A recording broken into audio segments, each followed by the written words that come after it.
May mga nagtipon sa Quezon City para gunitain ang 2016 ruling.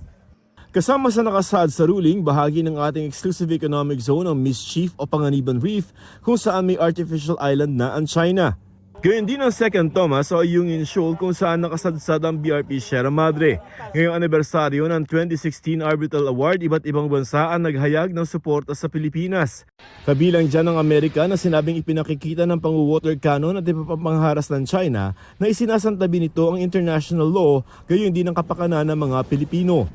Para rin sa European Union legally binding arbitral award, pati ang sinasabi sa ruling na bahagi ng EEZ ng Pilipinas ang ayungin, kung saan nagharap ang Philippine Navy at China Coast Guard kamakailan.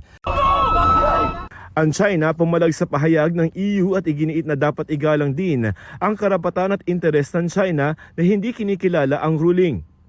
Nag-usap na ang Pilipinas at China sa ilalim ng bilateral consultation mechanism kung saan parehong nagsabi ang dalawa na magpapahupa ng tensyon ang magdi-de-escalate. Walang masyadong detalyeng lumabas tungkol sa meeting. Ayon kay Foreign Affairs Undersecretary Maria Teresa Lazaro, tuloy-tuloy ang ugnayan ng dalawang bansa. It's work in progress. Pero kung igigit daw ng China na magpaalam o bawasan ang mga rotation and resupply missions sa West Philippine Sea, If China imposes na parang magsabi naman kayo, Agree to that.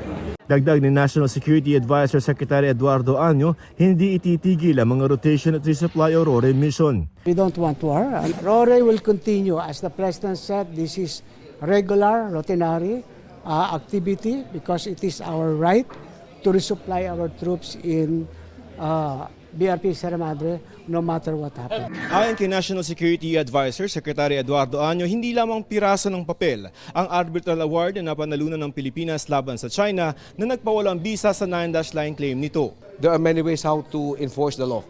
We will not be deterred in continuing to rotate our troops and to provide them with our appropriate supplies. Para sa GMA Integrated News, Joseph Morong, ang inyong saksi.